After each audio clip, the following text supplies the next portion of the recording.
सहारनपुर में चिलचिलाती धूप के चलते गर्मी से लोग हुए परेशान। आपको बता दें, सहारनपुर में चिलचिलाती धूप के चलते गर्मी से लोग परेशान हो गए हैं। भीषण गर्मी ने अपने तेवर दिखाकर लोगों की हालत ख़राब कर दी है। चिलचिलाती धूप और लू के थपेड़ों से लोग परेशान हो गए हैं। गर्मी का आलम यह रहा कि दोपहर के समय सड़कों पर बहुत कम लोग दिखाई देते हैं। चढ़ते पारे ने लोगों के पसीने छुड़ा दिए हैं। दिन चढ़ने के साथ ही सूरज के भी तेवर दिखाई देते हैं। नतीजा, गर्मी से लोगों का हाल बेहाल हो गया है। स्मार्ट सिटी में गड्ढे बने, लोगों के लिए मुसीबत का गढ़। अधिकारियों से परेशान लोगों ने लगाई गुहार। आपको बता दें, सहारनपुर में स्मार्ट सिटी का दर्जा मिलने के कई महीने बीत जाने के बाद भी लोगों को काफ़ी परेशानियों का सामना करना पड़ रहा है। स्मार्ट सिटी के तहत सहारनपुर के कराए जा रहे कार्यों के समय से पूरा न होने के चलते लोगों को काफ़ी समस्याओं से गुजरना पड़ रहा है। बची हुई कसर नगर निगम व काम करवाने वाले दुकानदार पूरी कर देते हैं, जिससे सही से कार्य न हो पाने के चलते समस्याएं पैदा हो जाती है। ओम शिव बालाजी सेवा समिति ने गत वर्षों के भांति इस वर्ष भी बड़ी धूमधाम से अपना 14वां वार्षिक उत्सव शिवधाम में सौभाग्यशाली 10 कन्याओं का विवाह करके मनाया। सभी दुल्हों की बारात भूतेश्वर मंदिर से चलकर शिवधाम मंदिर में पहुंची, जहां पर सभी दुल्हों का कमेटी के मेंबर ने पुष्प वर्षा कर माला पहनाई और स्वागत एवं सम्मान किया। उसके पश्चात वरमाला की रस्म पूरी गई। सभी को भोजन कर विधि विधान के साथ फेरे कराए गए और सभी ने दूल्हा दुल्हन को आशीर्वाद दिया। आज क्या कार्यक्रम आयोजित किया? मेरा नाम अश्विनी अग्रवाल, समिति के अध्यक्ष, ओम शिव बालाजी सेवा समिति आज अपना 14वां वार्षिक उत्सव बड़ी धूमधाम से मना रही है। आज 14 साल हो गए इस समिति को कन्याओं का विवाह करते हुए, तो आज 10 कन्याओं का विवाह ओम शिव बालाजी सेवा समिति बड़ी धूमधाम से मना रही है। आज ये जन सैलाब आप देख रहे हैं, इतना भव्य भंडारा और 10 कन्याओं का विवाह आज इस पावन धरा शिवधाम पे हो रहा है। क्या हुआ सुबह से? आज क्या सुबह से कार्यक्रम रहा। सुबह नाश्ते का कार्यक्रम था। पहले बारात आई है, उनको नाश्ता कराया गया है। उसके बाद भव्य बारात भूतेश्वर मंदिर चली है। पूरे भव्य तरीके से बैंड बाजा, नासिक ढोल नगाड़ों के साथ बारात यहाँ शिवधाम पहुँची है। उसके बाद अब जयमाला का कार्यक्रम हुआ है। उसके बाद ये भंडारा, भव्य भंडारा चल रहा है। तो ये कार्यक्रम है आज का। और कल का 18 तारीख को कीर्तन का कार्यक्रम है शंकरपुरी कॉलोनी में। कल बाबा का दरबार लगेगा और वहाँ कीर्तन होगा। रोटरी क्लब रोटरी विश्व में मानव कल्याण में रत है। विश्व के लगभग 200 देशों में रोटरी कार्यरत है। इसी कारण रोटरी के विश्व में अलग पहचान है। रोटरी के मंडलीय गवर्नर अरुण मौर्य ने रोटरी क्लब सेंट्रल की आधिकारिक यात्रा के दौरान घाट क्षेत्र के 2 गांव नरोत्तमगढ़ और कुशेलीपुर के स्कूलों में गए, जिन्हें रोटरी सेंट्रल ने गोद ले रखा है। इन स्कूलों में क्लब के द्वारा करवाए गए निर्माण कार्यों का उनके द्वारा निरीक्षण किया गया। स्कूलों को आर्थिक मदद भी की गई। रोटरी क्लब सहारनपुर सेंटर का चीफ एडवाइज़र। हमारा रोटरी क्लब में आज डिस्ट्रिक्ट गवर्नर की ऑफिशियल विजिट है, आधिकारिक यात्रा। अरुण मोंगिया जी हैं हमारे डिस्ट्रिक्ट गवर्नर। आज वो आए, हमारे क्लब में आए हुए हैं। हमारे क्लब का चार्टर जून 1994 में हुआ था और तभी से हम लोग सोशल सर्विस में हैं। और इस वर्ष में भी हमारे जो विकास निजामन है प्रेसिडेंट है और गुरमीत सेक्रेटरी हैं और पूरा क्लब है। बहुत बड़े बड़े काम हुए हैं। आज हमने 2 स्कूल जो हमने अडॉप्ट किए हुए हैं, वहाँ पर भी बच्चों के लिए शिक्षण कार्य के लिए धनराशि दी है, बच्चों को मिठाई दिया है और वहाँ पर झूले लगवाए हैं। और लगातार रोटरी जैसे काम विश्व में कर रहा है, इसी तरह रोटरी सेंट्रल भी लगातार काम कर रहा है और अनेकों प्रोजेक्ट हमारे यहाँ से चलते हैं। इस साल अभी तक हमारा 2,52,000 का बजट है जो हम चैरिटी पे खर्च कर चुके हैं। आज डिस्ट्रिक्ट गवर्नर महोदय थे, इसी के साथ हमारा डिस्ट्रिक्ट गवर्नर इलेक्ट आज राजपाल सिंह जी और हमारे असिस्टेंट गवर्नर हमारे जो है कर्नल मिड्डा, संजय मिड्डा, वो भी थे। हमारे क्लब की सभी लेडीज़ और जेंट्स रोटेरियन भी थी और ये रोटरी मूवमेंट में सभी लोग काम कर रहे हैं। और आज उनकी आधिकारिक यात्रा थी और आज विभिन्न क्लबों से, सहारनपुर से, यमुनानगर से, गंगों से, अलग अलग स्थानों से हमारे बीच में रोटेरियंस भी हैं जो यहाँ पर आए हुए हैं और ये एक सफल कार्यक्रम है। आज ये कार्यक्रम चल रहा है ऑफिशियल विजिट का। धन्यवाद। श्री सिद्धपीठ श्री बगलामुखी मंदिर में मां बगलामुखी की जयंती हर्षोल्लास के साथ मनाई गई। सहारनपुर में मां बगलामुखी की जयंती धूमधाम के साथ मनाई गई, जिसमें काफ़ी संख्या में भक्तों ने पहुंचकर मां बगलामुखी की पूजा अर्चना कर धर्म लाभ उठाया। श्री सिद्धपीठ श्री बगलामुखी मंदिर में मां बगलामुखी की जयंती के अवसर पर मंदिर को सजाया गया। श्री सिद्धपीठ श्री बगलामुखी मंदिर के आचार्य रोहित वशिष्ठ ने बताया कि आज श्री सिद्धपीठ श्री बगलामुखी मंदिर में मां बगलामुखी जयंती का पावन पर्व बड़े ही हर्षोल्लास के साथ मनाया गया है। आज सिद्धपीठ शिव बगलामुखी मंदिर में बगलामुखी जयंती का आयोजन बड़े धूमधाम से हो रहा है। आज सभी भक्त लोग अपने अपने भाव के अनुसार माँ भगवती का अर्चन कर रहे हैं। मैं आचार्य रोहित वशिष्ठ समस्त नगरवासियों को, जनपद वासियों को, राष्ट्र के निवासियों को माँ बगलामुखी के पावन अवसर पर शुभकामनाएं देता हूं और इस जयंती अवसर पर सभी का मंगल हो, सभी का कल्याण हो। सर्वे भवन्तु सुखिनः, सर्वे सन्तु निरामया, सर्वे भद्राणि पश्यन्तु, माँ कश्चित् दुर्भाग् भवेत्। चिल्काना रोड आवास पर मौलाना कारी इसहाक गोरा ने दारुल उलूम में महिलाओं के प्रवेश पर पाबंदी को लेकर दी प्रतिक्रिया। आपको बता दें, दारुल उलूम देवबंद द्वारा दारुल उलूम में महिलाओं के प्रवेश पर पाबंदी लगाई गई है, जिसको लेकर मौलाना कारी इसहाक गोरा ने चिल्काना रोड स्थित आवास पर प्रतिक्रिया दी है। उन्होंने कहा कि हर कॉलेज, यूनिवर्सिटी, मदरसे, स्कूल, वहां की इंतजामिया कमेटी को अपने इदारे में फैसला लेने का पूरा अधिकार है। उन्होंने कहा कि इस आदेश का सभी लोग पालन करें। बैलेंस खराब हुआ जी, दारुल उलूम ने महिलाओं को प्रतिबंध लगाया, बता रहे हैं कि वही बना रही थी वहाँ पर आते हैं, क्या कुछ है?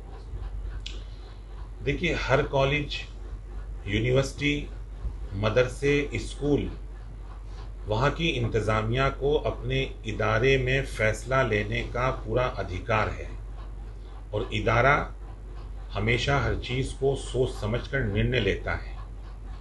बहुत दिनों से शिकायत आ रही थी कि वहाँ पर महिलाएं आकर इबादत गाहों में रील्स बना रही हैं, वीडियो बनाई जा रही है, तो इससे एक अजीब कैफियत सामने आ रही थी, जिससे लोगों की देश विदेश से भी शिकायतें सामने आ रही थी।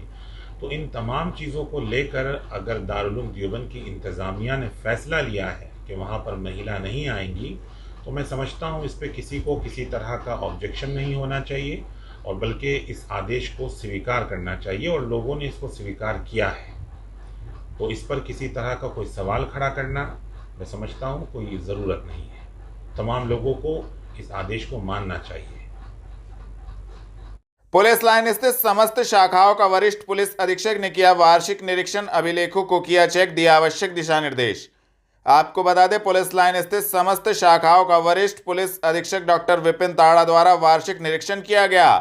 वरिष्ठ पुलिस अधीक्षक ने वार्षिक निरीक्षण कर अभिलेखों, समस्त रजिस्टरों को चेक किया। इस दौरान संबंधित अधिकारीगणों, कर्मचारीगणों को आवश्यक दिशा निर्देश दिए गए। वार्षिक निरीक्षण के दौरान समस्त पुलिस बल उपस्थित रहा। कोर्ट रोड स्थित आयकर भवन सभागार में टैक्स एडवोकेट्स एसोसिएशन के वार्षिक चुनाव के परिणाम की गई घोषणा। आपको बता दें, टैक्स एडवोकेट्स एसोसिएशन सहारनपुर के वार्षिक चुनाव परिणाम की घोषणा कोर्ट रोड स्थित आयकर भवन सभागार में की गई, जिसमें चुनाव अधिकारी चंद्रमोहन शर्मा, अनिल गुप्ता एवं अंकित गर्ग द्वारा संयुक्त रूप से नवनिर्वाचित पदाधिकारियों की घोषणा की गई, जिसमें अध्यक्ष राजेश कपूर, महासचिव दीपक जैन, कोषाध्यक्ष अंचित तायल, उपाध्यक्ष नितिन गोयल एवं रवि प्रकाश शर्मा, सचिव जावेद राशिद सिद्दीकी एवं वैभव दुनेजा निर्विरोध निर्वाचित हुए। कितनी भेजी हमने? आज क्या कार्यक्रम है? हाँ, मैं राजेश कपूर एडवोकेट, यहाँ पर सहारनपुर में टैक्स एडवोकेट एसोसिएशन रजिस्टर्ड है।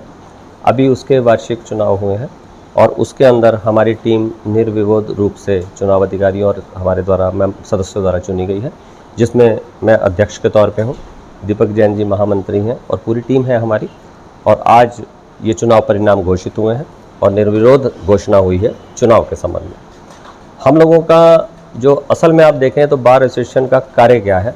बार एसोसिएशन का मुख्य कार्य है अधिवक्ता जो हितों में है कार्य काम करना। और हमारे यहाँ तो अभी नया लॉ आया है जीएसटी, तो हमारे यहाँ तो सेमिनार्स भी होते हैं, कानून के संबंध में बड़ी बड़ी गोष्ठियाँ भी होती हैं।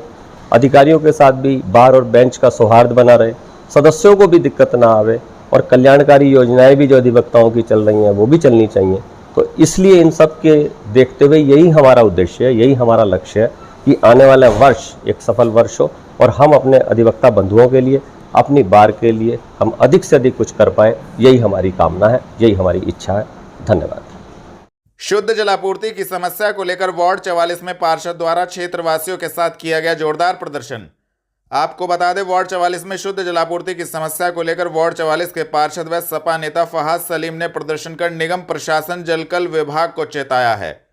वार्ड 44 के क्षेत्रवासियों की समस्या के समाधान में नगर निगम प्रशासन के विफल होने पर पार्षद ने क्षेत्रवासियों के साथ मिलकर प्रदर्शन करते हुए नगर निगम जलकल प्रशासन के खिलाफ मुर्दाबाद के नारे लगाए। वार्ड नंबर 44 में पानी की समस्याओं को लेकर क्षेत्रवासियों को साथ लेकर सपा पार्षद फहाद सलीम ने प्रदर्शन किया। जलकल विभाग की लापरवाही और अवर अभियंता नितिन सक्सेना के खिलाफ मुख्यमंत्री एवं नगरायुक्त से शिकायत की गई। असद मस्जिद निकट सिराज कॉलोनी में सोते हुए दो भाइयों पर दो युवकों ने अज्ञात लोगों के साथ किया हमला, पुलिस जांच में जुटी। आपको बता दें, थाना मंडी क्षेत्र के असद मस्जिद निकट सिराज कॉलोनी में दो युवकों ने अज्ञात लोगों के साथ मिलकर दो भाइयों पर जानलेवा हमला कर दिया। हमले में दोनों भाई गंभीर रूप से घायल हो गए। सूचना मिलते ही मौके पर पहुंची पुलिस ने दोनों घायलों को जिला अस्पताल में इलाज हेतु भर्ती कराया है, तो वहीं पुलिस पूरे मामले की जांच में जुट गई है। इस संबंध में की जा रही कार्रवाई को लेकर एसपी सिटी अभिमन्यु मांगलिक ने जानकारी दी। जी, आज सुबह इनके परिजन थाने पर आते हैं। उनके द्वारा बताया था कि असद कॉलोनी में इनका जो मकान है उसमें रात को अज्ञात लोगों द्वारा घुसकर वहां पे जानलेवा हमला किया गया उनके दो लड़कों पर, और उसके बाद से ही पुलिस इसमें तफ्तीश में लग जाती है। दोनों ही जो घायल युवक हैं उनको अभी अस्पताल भेज दिया गया है। दोनों ही अभी क्रिटिकल पोजीशन में बने हुए हैं। जब तफ्तीश की जाती है, इनके परिजन भी जब पूरी जांच पड़ताल करते हैं तो पता चलता है कि इसमें दो लड़के हैं, समीर और उसका साथी है राजा। इन दोनों ने मिलकर ये घटना कारित करी है और इसमें इनके साथ कुछ अज्ञात इनके साथी भी हो सकते हैं। इन्हीं के विरुद्ध इन्होंने इनके परिजनों ने तहरीर दी है 307 की, जिसमें मुकदमा पंजीकृत किया जा रहा है। मेरे द्वारा भी घटनास्थल का निरीक्षण कर लिया गया है और मौके पर पूरी निगरानी रखी जा रही है। इसमें से एक जो संदिग्ध व्यक्ति है राजा, उसको पुलिस ने हिरासत में ले लिया है, और जो समीर है जिस पे शक जाहिर किया जा रहा है उसके लिए भी टीम लगा दी गई है। बहुत जल्दी उसको भी गिरफ्तार कर लिया जाएगा। पूछताछ के बाद और जो भी इसमें तथ्य आते हैं, साक्ष्य संकलन करने के बाद उसका आगे विधिक कार्रवाई की जाएगी। सर, कारण क्या अभी तक बताया जा रहा है? क्या किस तरीके से इनके दोनों का नाम सामने है? कारण क्या हो सकता है? जी हाँ, इसमें ये बात निकल के आ रही है कि इसकी जो बहन थी, समीर की बहन थी, ऐसा बताया जा रहा है कि जुनैद की उससे बात हुआ करती थी। इसी बात को लेकर इन दोनों में तनातनी बनी हुई थी। आज से 2 दिन पहले जो गांव है घुघरे की कोतवाली देहात में, जहाँ पे समीर रहते हैं, वहां पर इनके परिवारजन गए थे। जुनैद के जो घायल है उनके परिवारजन गए थे। उसमें भी उनके द्वारा धमकी दी गई थी कि वो जुनैद को देख लेगा। तो इस तरह का भी तथ्य सामने आए हैं। इसी बात को लेकर इन दोनों में तनातनी थी और इसी बात को लेकर इन्होंने ये घटना कारित करी है। कलेक्ट्रेट में सहारनपुर उद्योग व्यापार प्रतिनिधि मंडल ने नजूल संपत्तियों के अधिग्रहण संबंधी अध्यादेश के विरोध में किया प्रदर्शन। आपको बता दें, सहारनपुर उद्योग व्यापार प्रतिनिधि मंडल के महानगर अध्यक्ष विवेक मनोचा के नेतृत्व में समस्त व्यापारी कलेक्ट्रेट स्थित जिलाधिकारी कार्यालय पर पहुंचे, जहां पर उन्होंने उत्तर प्रदेश में नजूल संपत्तियों के अधिग्रहण संबंधी अध्यादेश को जनहित में अविलंब वापस लिए जाने की मांग को लेकर जोरदार प्रदर्शन किया, जिसको लेकर संबंधित ज्ञापन मुख्यमंत्री योगी आदित्यनाथ के नाम जिलाधिकारी को प्रेषित किया गया। इस संबंध में जानकारी भी दी। जी, आज आप कलेक्ट्रेट पहुंचे हैं, क्या पूरा मामला है? किस सरकार द्वारा एक काला अध्यादेश जिससे व्यापारी भी प्रभावित है और वो लोग प्रभावित हैं जिनके मकान आज देश आज़ादी के बाद से नजूल भूमि के अंतर्गत जुड़े हुए हैं, और वो सरकार को समय से हमेशा टैक्स देने का भी काम करते हैं, अपने व्यापार से देश को भी आगे बढ़ाने का काम करते हैं। लेकिन ये बड़ा दुर्भाग्य की बात है कि व्यापारियों की सरकार और व्यापारियों के विरुद्ध निर्णय हो रहे हैं। नजूल अध्यादेश को लेकर के सीधा व्यापार प्रभावित होगा, हमारा परिवार प्रभावित होगा, हमारा भविष्य प्रभावित होगा।